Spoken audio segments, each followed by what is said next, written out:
Dulu sebelum dia dapat bini dia, itulah manusia paling cantik dia lihat. Itulah perempuan paling cantik dia lihat. Setelah tinggal bersama beberapa tahun, biasa saja dia tengok. Sebelum dia dapat dekat dengan tokoh itu, dengan ustaz itu, dengan ulama itu, dia pandang ini orang luar biasa. Setelah dia dekat dengan itu, dia anggap biasa-biasa. Dia buat macam kawan dia. Tak ada penghormatan lagi. Ini penyakit kita manusia. Pergantian siang ke malam itu satu tanda kebesaran Allah yang sangat menakjubkan. Tapi karena sejak kita lahir sampai sekarang memang begitu rotasinya dibuat Allah, kita rasa biasa-biasa saja. Padahal semestinya di waktu petang menjelang malam itu kita banyakkan ibadah kepada Allah. Itulah kemudian kenapa ada zikir pagi dan petang secara khusus.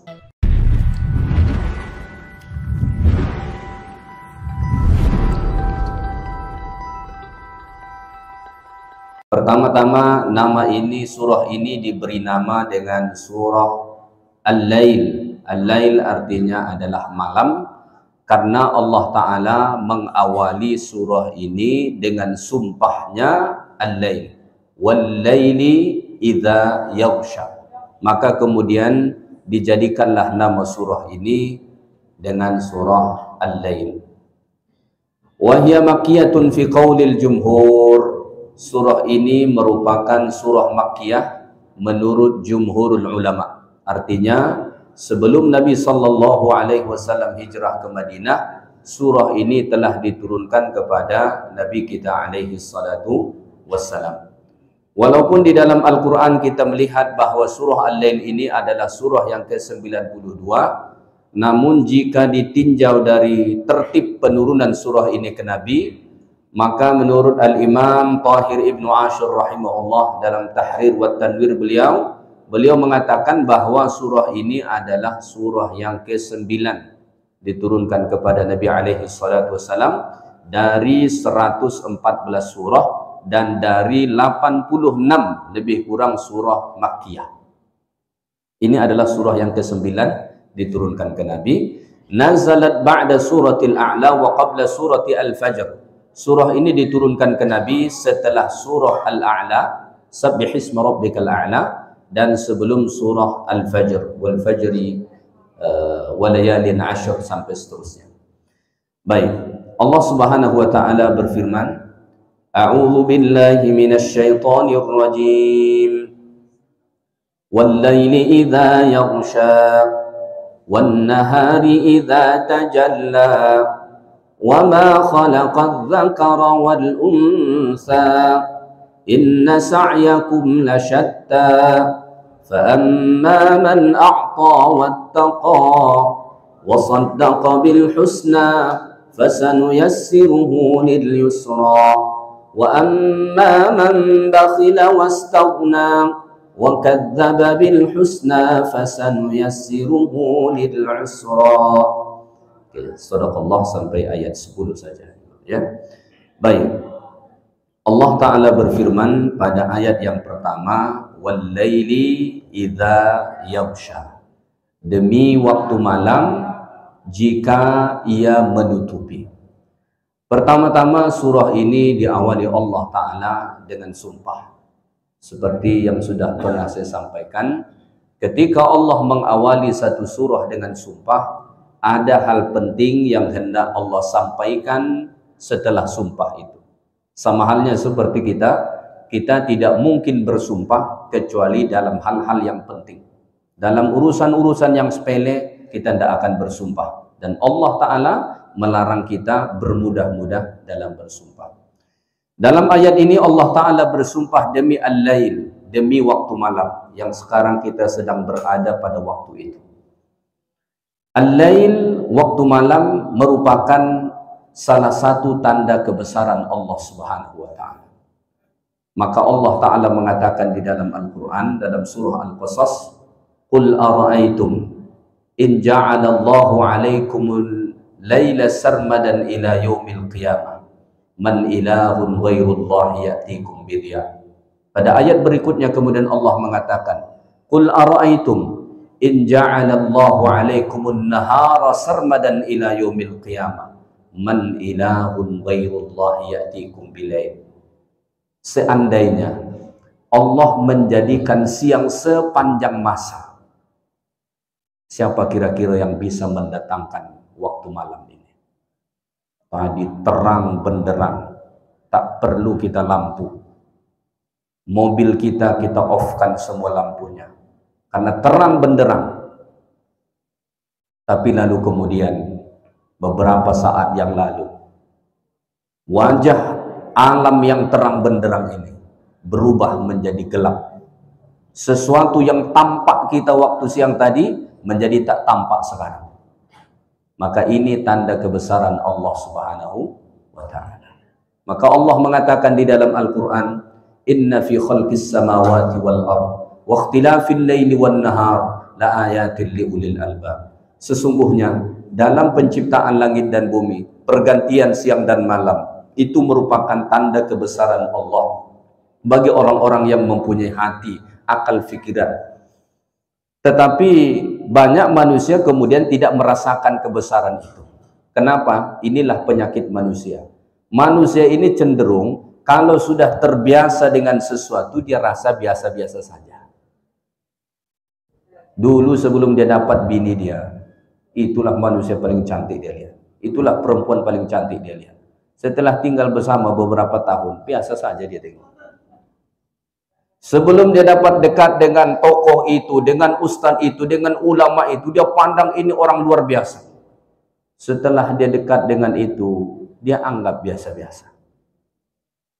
Dia buat macam kawan dia. Tak ada penghormatan lagi. Ini penyakit kita manusia. Pergantian siang ke malam itu satu tanda kebesaran Allah yang sangat menakjubkan. Tapi karena sejak kita lahir sampai sekarang memang begitu rotasinya dibuat Allah, kita rasa biasa-biasa saja.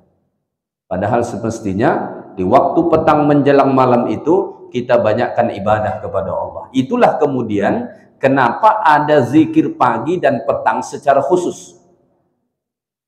Maka ketika kita berada pada waktu petang ingin memasuki waktu malam itu dianjurkan kita banyak berzikir kepada Allah. Begitu juga pada waktu pagi ketika malam itu berakhir datang waktu yang terang dianjurkan berzikir kepada Allah. Kenapa pada dua waktu ini dianjurkan? Bahkan Allah memuji orang-orang yang berzikir pada kedua waktu tersebut. Salah satunya karena pada dua waktu ini adalah waktu terbaik kita beribadah kepada Allah sambil kita merasakan kebesaran Allah Subhanahu wa ta'ala. Wal laili idza yaghsha, demi waktu malam, apabila waktu malam itu menutupi, maka dengan kegelapannya semua tertutupi. Segala yang terang benderang pada waktu siang, ketika datang waktu malam gelap gulita semua. Sekarang ini mungkin kita bisa mengatakan, oh malam tetap terang. Kenapa? Kita sudah ada lampu, ada listrik. Tapi coba kita kembalikan 1400 tahun lebih yang dulu. Saat ayat ini, saat surah ini diturunkan Allah dari langit ke bumi. Bagaimana keadaan bumi saat itu? Ketika malam tiba, gelap gulita, tak ada setitik cahaya. Tidak seperti kita sekarang. Kalau sekarang gelap, kita hidupkan lampu karena sudah ada listrik. Tapi zaman Nabi belum ada. Maka kegelapan itu betul-betul dirasakan oleh orang saat itu. Kemudian kata Allah pada ayat yang kedua, wan nahari idza tajalla, demi waktu siang. Idza tajalla, apabila waktu siang itu mentajallikan, menjelaskan, menampakkan semua segala yang tak tampak pada waktu malam. Pada waktu malam gelap gulita, tak tampak kita sama sekali. Tapi ketika datang waktu siang, semua yang tidak tampak pada waktu malam kembali terang benderang. Ini juga tanda kebesaran Allah Subhanahu wa ta'ala. Ya. Baik, selanjutnya Allah Ta'ala masih melanjutkan sumpahnya. Wa ma khalaqadz dzakara wal unsa, demi penciptaan lelaki dan perempuan. Ayat ini ada dua penafsiran oleh ulama. Pertama, demi penciptaan lelaki dan perempuan. Artinya Allah bersumpah demi penciptaan adanya laki-laki dan adanya perempuan. Ada juga penafsiran demi yang menciptakan laki-laki dan perempuan. Maka yang di situ disumpahi Allah Ta'ala sendiri. Artinya Allah bersumpah dengan diri Allah Ta'ala sendiri. Wa ma khalaqadz dzakara wal unsa. Demi penciptaan laki-laki dan perempuan. Adanya laki-laki dan perempuan ini menjadi tanda kebesaran Allah Ta'ala juga. Ya. Dalam surah Al-Qiyamah ada Allah Ta'ala sebut bahwa Allah Ta'ala dari air mani itu kemudian Allah Ta'ala menciptakan laki-laki dan perempuan. Adanya laki-laki dan adanya perempuan ini tanda kebesaran Allah Subhanahu wa Ta'ala. Selain Allah mencipta pasangan laki-laki perempuan, perempuan Allah ciptakan pasangannya lelaki. Kata Al-Imam Thahir Ibnu Ashur, ada hikmah lain. Kenapa Allah harus mencipta laki-laki dan perempuan? Atau jantan betina? Sebetulnya az-zakar wal unsa ini lebih tepat kita terjemah, kita tafsirkan dengan jantan betina. Kenapa? Karena kata az-zakar dan al-unsa itu tidak hanya digunakan untuk manusia, tapi untuk hewan juga digunakan Allah. Tapi kalau ar-rajul dan an-nisa atau al-mar'ah itu hanya untuk laki-laki dan perempuan. Tapi kalau kata az-zakar, kulla az-zakaraini amil unsayain, az-zakar itu digunakan Allah untuk sapi, digunakan Allah untuk hewan.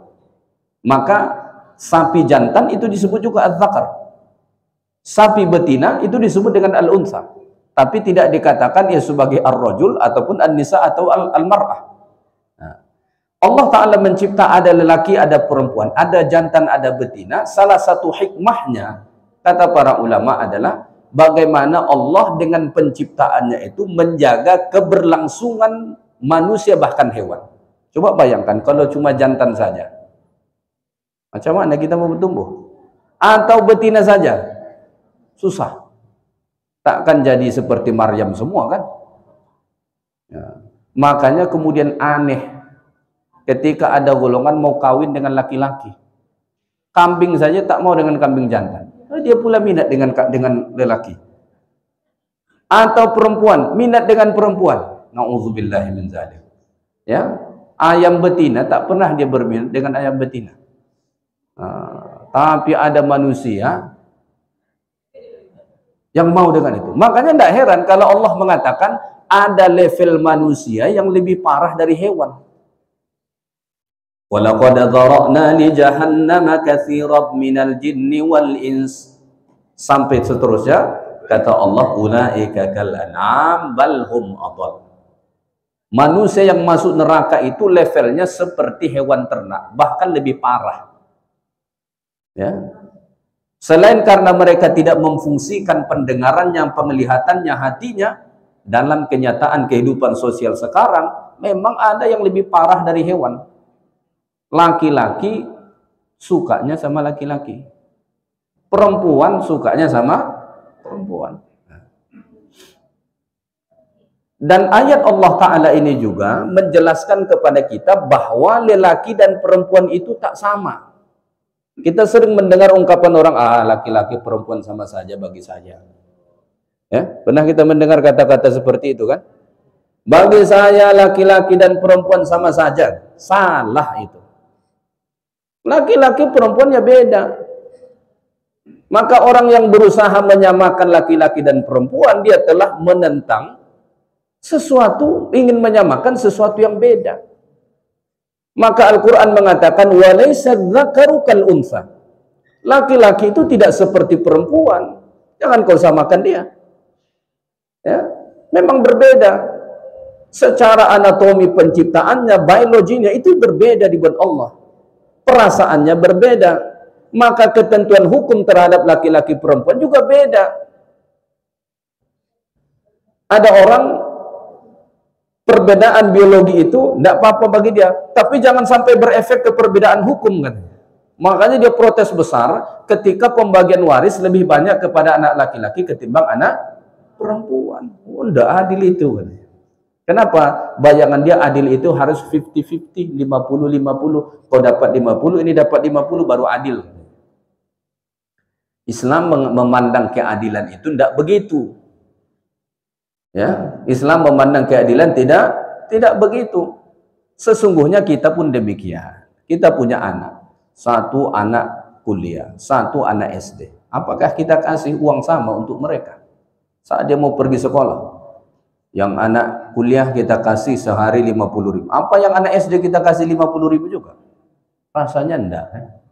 Kalau yang anak kuliah misalnya kita kasih 50, yang anak SD mungkin kita kasih 10.000. Oh, tidak adil itu. Adil. Kenapa? Kebutuhannya beda. Dalam Islam, laki-laki itu yang bertanggung jawab. Kalau dia kawin, dia yang memberi mahar. Kalau dia setelah kawin, dia yang bertanggung jawab terhadap istrinya, bertanggung jawab terhadap anaknya, yang wajib menyediakan tempat tinggal, pakaian, dan lain sebagainya. Maka Islam melebihkan bagian anak laki-laki. Sedangkan perempuan itu dalam Islam dia terima beres. Baik. Apa poin yang hendak Allah sampaikan dari sumpah ini? Allah bersumpah demi malam apabila malam itu menutupi. Dan Allah Ta'ala bersumpah demi waktu siang apabila siang itu mentajallikan semua yang tertutup pada waktu malam. Kemudian Allah menciptakan lelaki dan perempuan.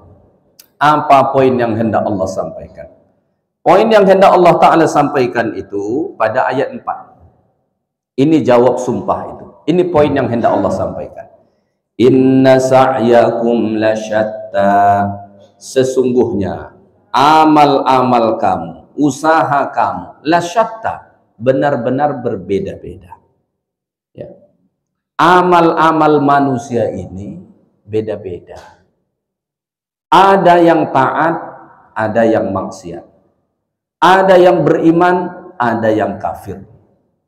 Bahkan orang yang beriman pun beda-beda tingkatan amalnya. Ada yang cuma 5 waktu tok. Ada tambah dengan sunat rawatib. Ada yang tambah dengan duha tahajud. Ada yang tambah puasa. Beda-beda. Dalam kekufuran juga beda-beda. Ada orang kafir cuma kafir tok. Ada orang kafir menentang. Ada orang kafir sampai menghina Islam. Beda-beda. Perbedaan amal manusia ini sudah menjadi sunnatullah. Maka jangan heran, kenapa harus ada yang kafir ya? Emang sudah begitu ketetapannya dari sana. Maka ketika kita dipilih Allah menjadi orang yang beriman, mendapat hidayah Allah, bersyukur kepada Allah Ta'ala.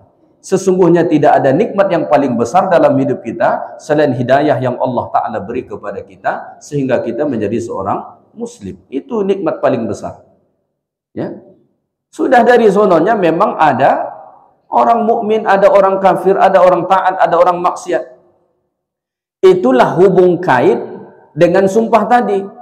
Sebagaimana siang berbeda dengan malam, sebagaimana malam berbeda dengan siang, dan sebagaimana lelaki berbeda dengan perempuan, begitu juga dengan amal-amal manusia itu beda-beda, tak sama. Ini sudah menjadi sunnatullah. Ya, makanya orang-orang terdekat para nabi pun ada yang tidak beriman.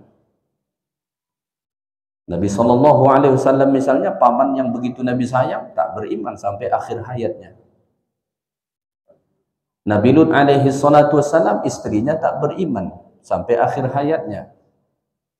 Anak Nabi Nuh SAW tak beriman sampai akhir hayatnya. Suami Asiyah tak beriman sampai akhir hayatnya. Fir'aun. Ya. Orang terdekat kita sendiri pun kita tidak punya kuasa kemudian untuk memastikan dia beriman. Maka saya tidak atau kurang setuju tuduhan sebahagian orang kepada orang tua. Ada kadang-kadang orang begitu ringan lisannya menuduh, oh itulah orang tuanya tidak mendidik anaknya, tidak dinasehatin, tidak dididik. Apa ya begitu? Ada orang tua sudah berbuih mulutnya menasihati anaknya. Dididik sejak kecil, dimasukkan ke sekolah agama, dibawa guru, ustadz mengaji ke rumahnya. Capek dia sudah mendidiknya. Apakah kemudian jadi orang? Sebahagian tetap tidak. Lalu apakah kemudian kita masih boleh menuduh orang tuanya, oh dia tidak mendidik anaknya. Tidak mendidik di mana? Kalau kita masih berani mengatakan dia tidak mendidik anaknya, berarti berani kita menuduh Nabi Nuh alaihi salam tak mendidik anaknya. Dia sudah mendidik anaknya, tapi karena memang takdir berkata lain, Allah tidak memberi hidayah kepadanya, apa daya yang kita bisa?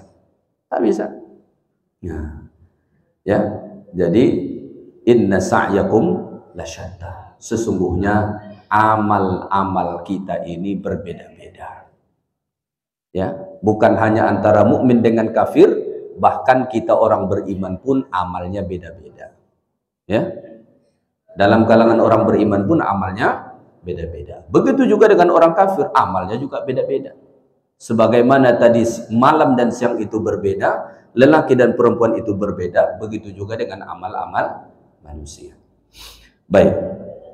Lalu kemudian Allah menjelaskan ayat 5, dari ayat 5 sampai ayat 10.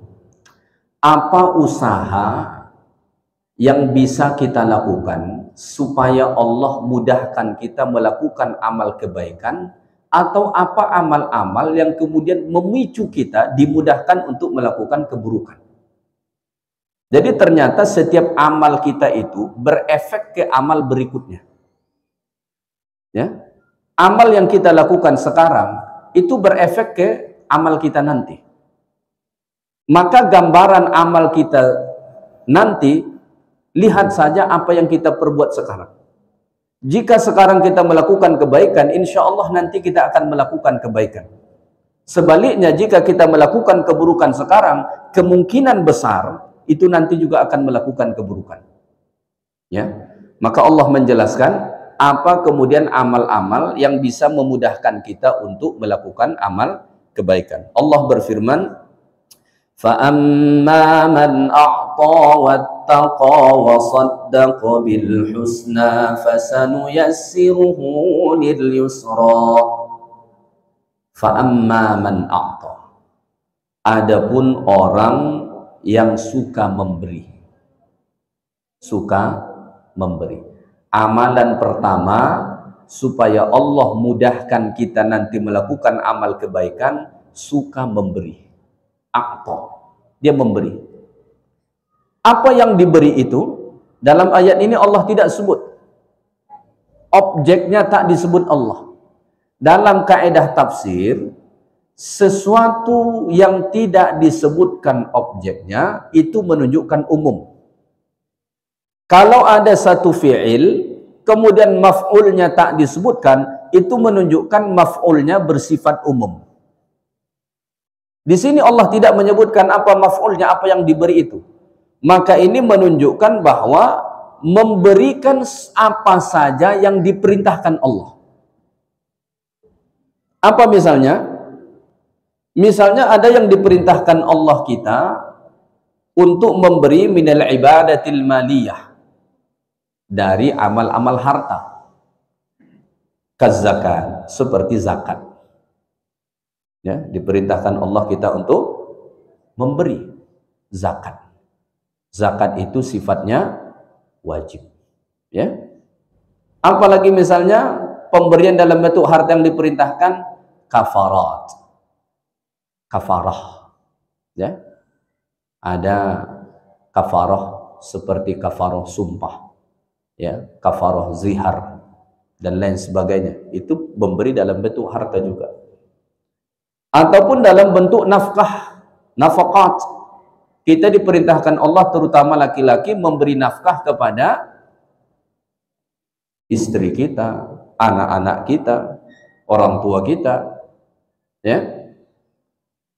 Wassadaqat, kita diperintahkan Allah Ta'ala juga untuk memberi dalam bentuk sadaqah. Ya.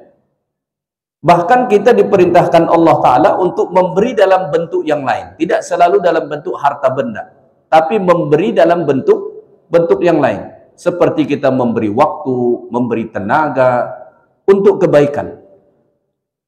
Maka ternyata amalan memberi ini, apa saja yang diberi itu menjadi salah satu sebab Allah Ta'ala mudahkan kita untuk melakukan amal kebaikan. Maka perhatikan saja, orang yang ringan tangannya untuk memberi, insya Allah orangnya baik. Ya. insya Allah orangnya baik.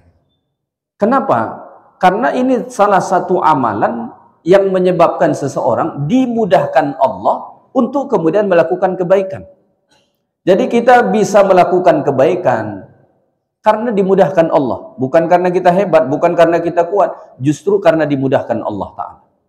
Kalau kita gunakan logika kita, mestinya yang paling ramai di masjid itu orang muda. Kalau kita gunakan logika kita, ya, mestinya yang paling ramai di masjid itu orang-orang yang muda. Kenapa? Karena mereka lebih kuat. Ya, kalau dia duduk tidak perlu cari tempat bersandar. Kenapa? Pinggangnya masih kuat. Ya kan? Kalau yang sudah agak berusia kan susah kalau tak ada tempat bersandar, tuh kan? Nah, makanya bagus tuh beli kursi yang letak di karpet itu, yang ada tempat sandar, lebih nyaman dia duduk situ. Nah. Tapi faktanya yang datang tuh yang sudah berusia. Ya, jadi kita datang ke sini bukan karena kita kuat, bukan justru karena tenaga kita, tapi karena dimudahkan Allah. Dimudahkan Allah kita datang ke sini. Mungkin Allah kasihan, aduh, dia ini sudah tak lama ini. Aku mudahkanlah dia untuk melakukan amal kebaikan. Nah, jadi ternyata amalan pertama yang bisa memicu kita dimudahkan Allah untuk melakukan kebaikan, suka memberi. Ya, maka dalam hidup ini jangan pelit, bakhil, kedekut. Orang yang pelit, kedekut, kikir, itu susah dia buat baik. Maka Allah mengatakan dalam Quran, wa may yuqa syuhha nafsihi fa ulaika humul muflihun. Siapa orang yang dibebaskan dari sifat kikir, dialah orang yang beruntung dunia akhirat. Kenapa? Karena sifat kikir ini sangat bahaya. Dia bukan hanya tidak memberi, tapi dia akan sikat semua yang bukan hak dia pun.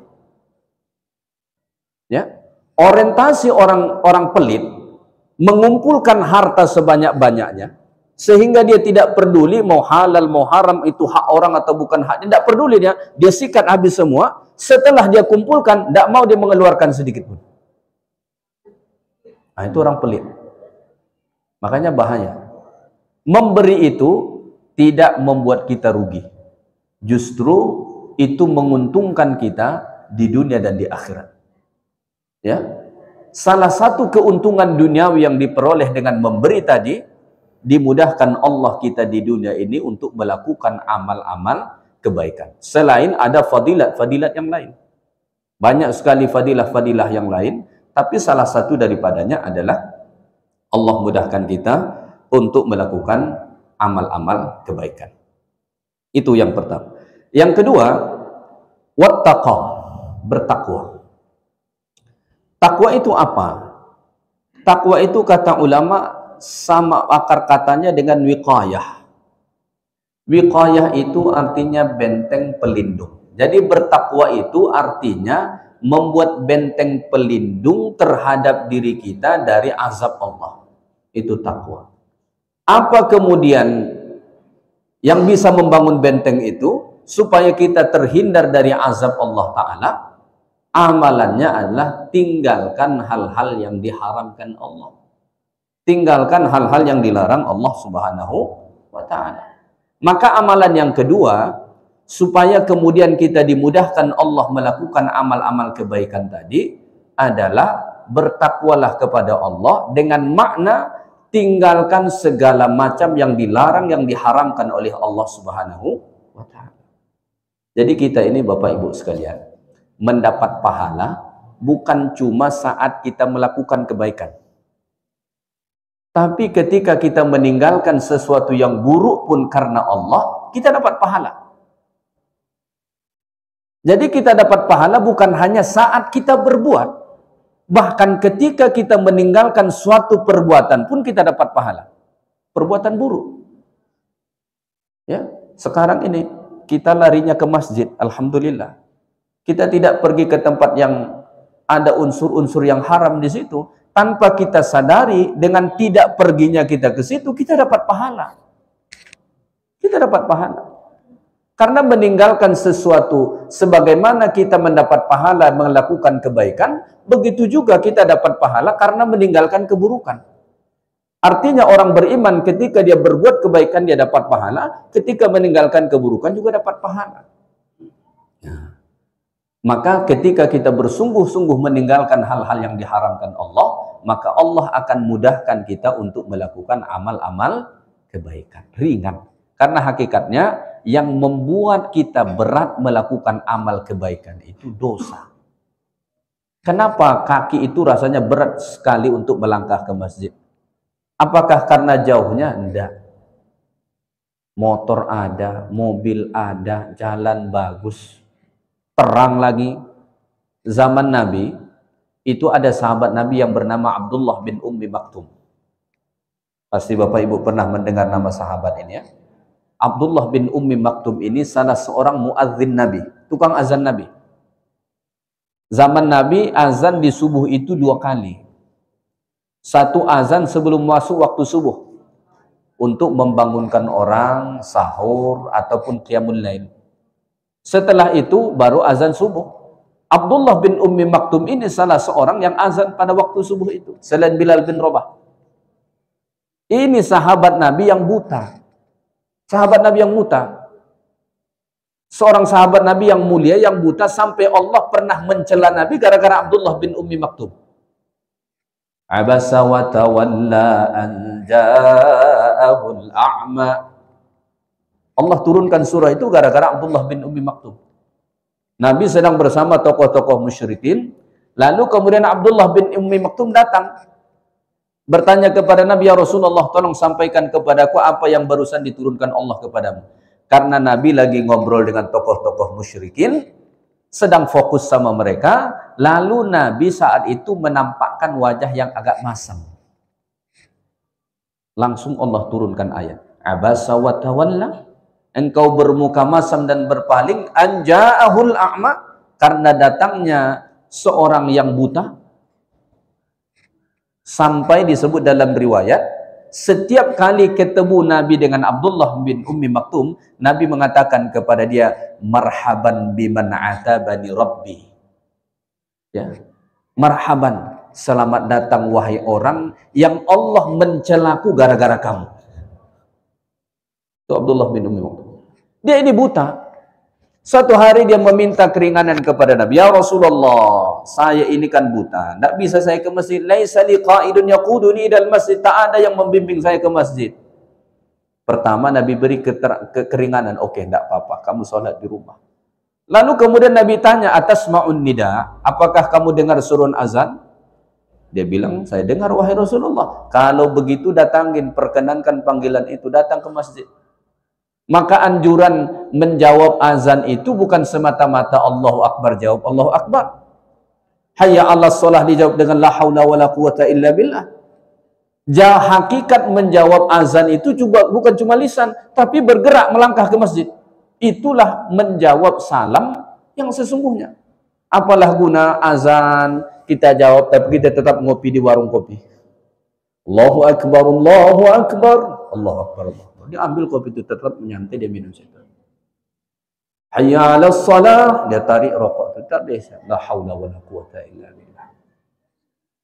Itu tak menjawab azan namanya itu. Memanglah dia jawab secara lisan, tapi itu tak ada nilai. Menjawab yang hakiki itu jawab dengan lisan lalu bergerak datang ke masjid.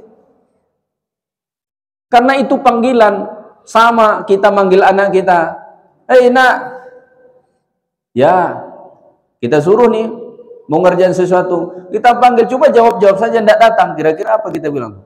Kau ada telinga atau tidak, kan begitu? Karena maksud kita bukan cuma memanggil nama dia, tapi supaya dia hadir lalu kemudian melakukan apa yang diperintahkan. Panggilan azan juga begitu. Tapi Abdullah bin Ummi Maktum ini pernah minta keringanan ke Nabi. Lalu Nabi tanya, kamu dengar azan tidak? Dengar wahai Rasulullah. Datang, padahal itu buta. Tidak ada yang menuntunnya di jalan. Tak ada lampu, tak ada rambu-rambu. Datang. Ya, baik. Seterusnya yang ketiga, wasaddaqa bil husna, dan membenarkan al husna. Amalan ketiga supaya dimudahkan Allah Ta'ala kita melakukan amal kebaikan, wasaddaqa bil husna, membenarkan al-husna. Al-husna di sini ada beberapa penafsiran ulama. Ada yang menafsirkan al-husna itu maksudnya kalimatut tauhid, la ilaha illallah. Ada juga yang menafsirkan al-husna di situ janji-janji Allah tentang azab neraka ataupun kenikmatan yang ada di dalam syurga. Ya. Karena memang keyakinan kita membenarkan tentang janji-janji akhirat itu, itulah salah satu hal yang memicu kita untuk kemudian ringan melakukan amal kebaikan. Ya, ini kan kita datang sholat, datang kajian, ngaji, puasa, tidak nampak kita sekarang pahalanya, kan? Tidak nampak pahalanya. Makanya orang cenderung kalau ganjarannya duniawi dia lebih bersemangat. Kenapa? Nampak. Ya, nampak ganjarannya. Contoh nih, kalau misalnya ada pengumuman, siapa yang datang sholat berjamaah full 5 waktu sehari semalam, selama seminggu dikasih 1 unit motor. Kira-kira apa yang terjadi itu? Penuh itu masjid. Penuh masjid. Tapi ketika Nabi mengatakan orang yang sholat berjamaah ganjarannya 27 derajat, lalu kemudian nanti dengan itu dia akan memasuki surga Allah melalui pintu sholat, ada yang tertarik. Sebagian tertarik, sebagian tidak. Makanya kalau kita sebut ganjarannya surga, ada orang menguap. Ganjarannya surga menguap dia.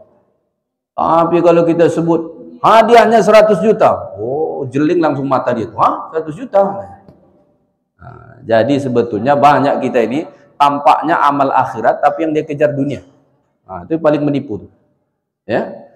Siapa yang melakukan 3 hal ini, 1 dia suka memberi, yang kedua dia meninggalkan hal-hal yang diharamkan Allah, dia bertakwa kepada Allah, yang ketiga dia membenarkan al-husna, janji-janji akhirat Allah tentang surga, tentang neraka, fasanuyassiruhu lil yusra, maka dia akan dimudahkan Allah menuju al-yusra, kebaikan akan dimudahkan Allah Ta'ala dia ke situ, diarahkan Allah dia ke situ. Ketemu sama orang baik, diarahkan ke tempat-tempat yang baik, dimudahkan melakukan amal-amal kebaikan. Tapi sebaliknya, kata Allah, wa amma man bakhila, adapun orang yang bakhil, kikir, kedekut, pelit, tidak mau dia memberi, pelit betul. Zakat tak dikeluarkan, apalagi yang sunat. Yang wajib saja tak dikeluarkan, apalagi yang sunat. Zakat tak pernah dia terfikir, buang-buang harta saja nih, masa tiap tahun harus membayar zakat, katanya. Ya, yang sunat pun tidak juga, tidak mau dia memberi. Mau yang wajib ataupun yang sunat tak mau dia memberi. Itu bakhil namanya. Wastaghna, selain dia kikir, istaghna. Istaghna ini merasa cukup, merasa kaya, seolah tidak butuh dengan Allah. Ada orang begitu, seolah tidak butuh dia dengan Allah. Ini perasaan yang paling bahaya, yang merusak seseorang. Ya, Allah Ta'ala sebut dalam surah Al-Alaq, Iqra, bahwa salah satu sebab utama yang menyebabkan manusia melampaui batas, ar-ra'ahu istaghna, ketika dia memandang diri dia ini sudah cukup, kaya, hebat, tidak butuh dengan Tuhan lagi, tidak butuh dengan Allah. Makanya kalau dia pun berdoa, cuma ala kadar saja, formalitas saja. Seolah ketika dia berdoa itu, dia hanya berkata kepada Allah, ya Allah, kalau kau kabulkan syukur, tak dikabulkan juga tak apa, banyak kebun sawit saya lagi. Seolah tidak butuh dia dengan Allah. Ya. Maka rasa butuh dengan Allah itu sangat penting. Coba kalau kita butuh dengan atasan, butuh betul ini, mau naik pangkat, naik jabatan, mau dimutasi ke tempat yang paling bagus, tentu butuh sama atasan. Kira-kira kalau butuh sama atasan ini, apapun perintahnya dijawab. Mau sholat berjamaah ini, datang telepon atasan, kira-kira mana dulu yang diangkat? Langsung sholat berjamaah dulu atau memilih masbuk saja nanti? Bisa saja masbuk yang dipilih tuh, tak apalah, angkat dulu. Dengan harapan ada nanti kebaikan yang didapatkan. Maka sangat penting kita senantiasa merasa butuh dengan Allah. Wastaghna, dia tidak merasa butuh dengan Allah. Wa kadzdzaba bil husna, kemudian dia mendustakan al husna, janji-janji Allah Taala yang tadi. Lalu apa balasannya? Fasanuyassiruhu lil usra, dia akan dimudahkan menuju al usra, kesulitan, keburukan-keburukan yang mendatangkan kesulitan bagi dia. Waliyadzubillah, ya. Oleh karena itu ayat 1 sampai ayat 10 surah Al-Lail ini memberi pengajaran bagi kita bahwa poin pertama, amal-amal manusia itu berbeda-beda. Ya, sebagaimana tadi berbeda malam dengan siang, laki-laki perempuan, begitu juga dengan amal perbuatan manusia. Lalu kemudian ada tips-tips amalan supaya Allah mudahkan kita kepada kebaikan. Pertama tadi suka memberi, yang kedua bertakwa kepada Allah, yang ketiga meyakini janji-janji Allah Ta'ala, khususnya janji akhirat. Ya. Kemudian ada juga orang yang amalnya memicu dia dimudahkan kepada keburukan. Pertama, amalan itu pelit, kedekut, kikir, bakhil. Yang kedua, istaghna, merasa kaya, merasa cukup, merasa hebat sehingga tidak butuh dengan Allah, yang membuat dia tidak taat. Lalu kemudian yang ketiga, tidak percaya dengan janji-janji